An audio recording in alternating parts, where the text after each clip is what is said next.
They say they're cracking down on fraud, but what they just announced should raise serious questions. Good afternoon, everybody. I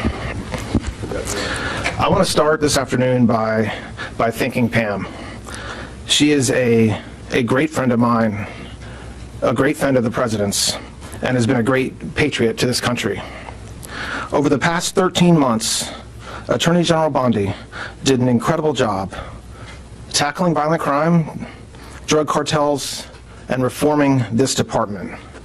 Our streets are safer because of Pam's vision and her commitment to justice. It has been an honor to serve with her, and I know that what she has coming up next, we will continue to hopefully be able to work together. Every day, Department of Justice investigators and prosecutors work to punish those who commit fraud. For example, just this week, and it's only Tuesday, a criminal defendant was sentenced and the department obtained 2 additional guilty pleas in matters totaling over $500 million in healthcare and COVID fraud.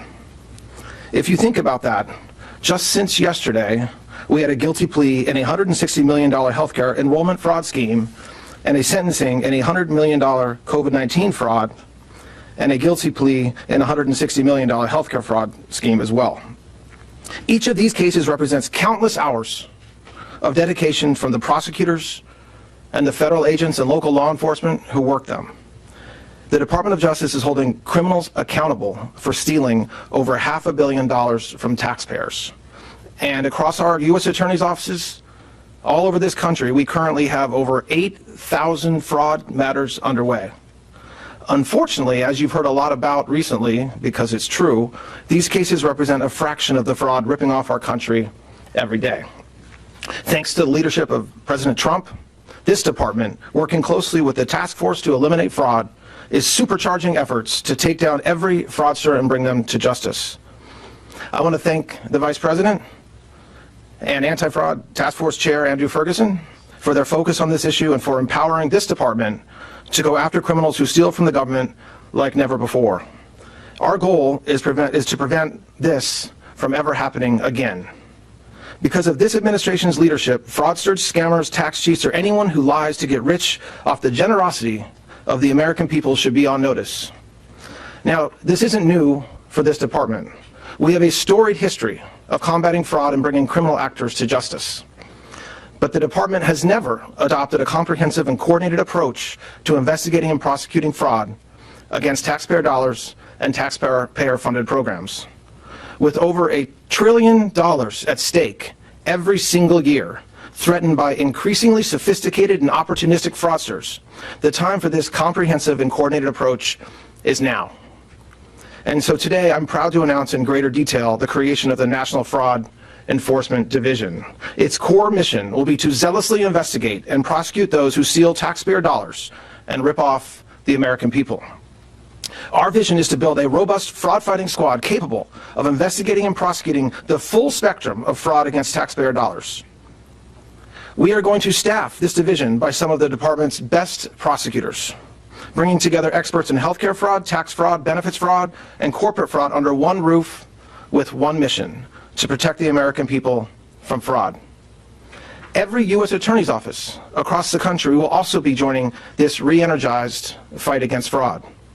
This means in pure numbers that there will be an additional 93 prosecutors in every district across the country devoted to the mission of combating fraud with the National Fraud Enforcement Division. To the attorneys and staff who join this new division, you will have the entire department's support as you work to protect the financial integrity of our entire government and the tax system that supports it.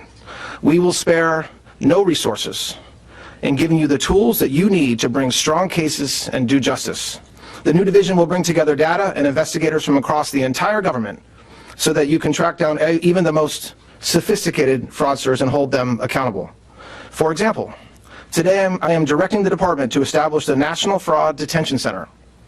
This Fraud Detention Center will be a permanent, prosecutor-led, multi-agency data analytics team working to ferret out the most harmful actors defrauding federal government programs.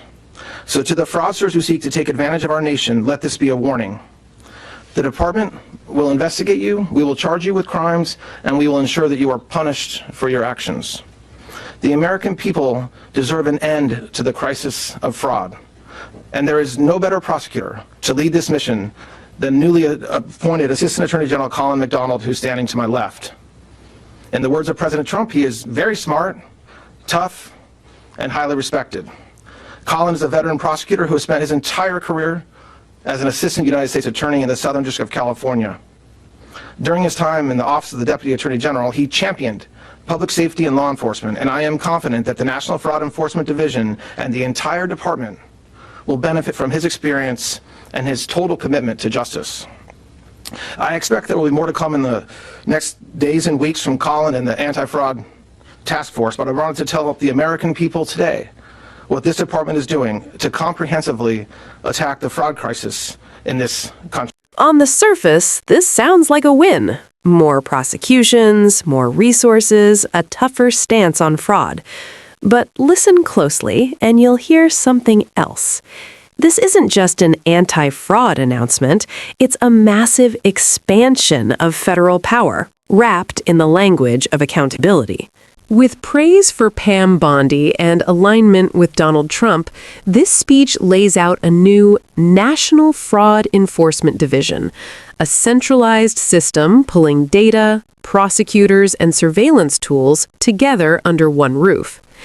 And the real question is, who decides what counts as fraud, and how far that power can go?